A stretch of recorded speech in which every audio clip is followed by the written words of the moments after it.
Hi everyone, it's Luke Bensi again from Security Management International, and welcome to another episode of The Playbook. I'm coming to you from my home today on beautiful Siesta Key, Florida, where the weather is not so beautiful. It's actually been a pretty rainy week, but you know what? Considering all the turmoil going on in the world these days, I'm just going to count my blessings and recognize that bad weather should be the least of my concerns. You know, as someone who's had the opportunity to travel the globe and work closely with different people from different cultures, I've come to discover that different nationalities have unique ways of doing business. They especially might have interesting ways of negotiating. Therefore, if you plan on being an international consultant, you need to be able to navigate the different cultural business practices that you might encounter when you're overseas. As I wrote in my book, Global Security Consulting, How to Build a Thriving International Practice, numbers don't lie, especially when they're carefully studied. Things like profits and losses, cash flow statements, annual growth percentages, and balance sheets all translate easily across borders. So if you're going to be a global security consultant, you'll need to understand the numbers and to be able to negotiate them anywhere with anyone around the planet. But just as numbers constitute an international language, so does bullshit. My apologies for the vulgarity, yet rather than bore you with some needless definition of verbal exaggeration, I think you know exactly what I'm talking about when I say BS. In fact, the more passports involved in an international business deal, the more the BS can pile up during that negotiation. If you're going to be a player on the global stage, you'll need to become fluent in the vital art of number crunching and bullshit detection. So I'll save the finance lesson for another video.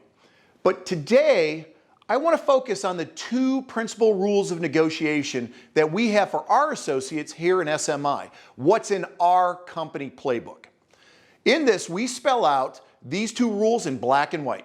They read, as international security consultants, negotiations are a regular part of our business. Should you ever find yourself in a situation where you are tasked with performing a negotiation on behalf of SMI, be sure to always adhere to our two principal rules. And those rules are, number one, never enter into a negotiation if you're not prepared to accept the results. And rule number two, never agree to a deal until you figured out all of the loopholes. A poor negotiation can be detrimental to our firm. Never enter into it lightly.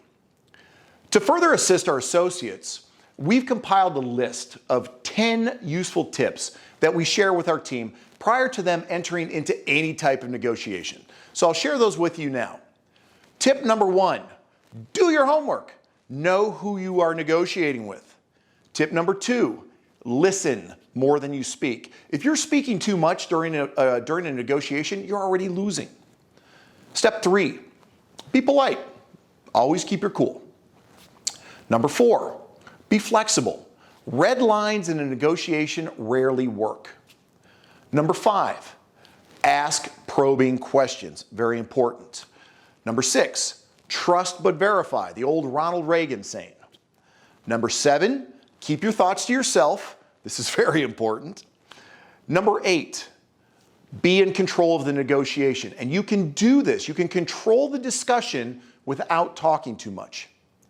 Number nine, come prepared. There is no excuse to walk into a negotiation blind. And finally, number 10, be creative. Always be looking to change the structure of the deal. Remember, you must constantly be training yourself and your team to best represent your firm and be the finest global consultants you can be. When it comes to international negotiations, always strive for a win-win solution for both parties during the negotiation. However, never be naive or let your guard down either. Preparation, flexibility, and common sense should keep you out of trouble. I hope you found these quick negotiation tips useful. Thanks for watching, and remember, stay safe and vigilant.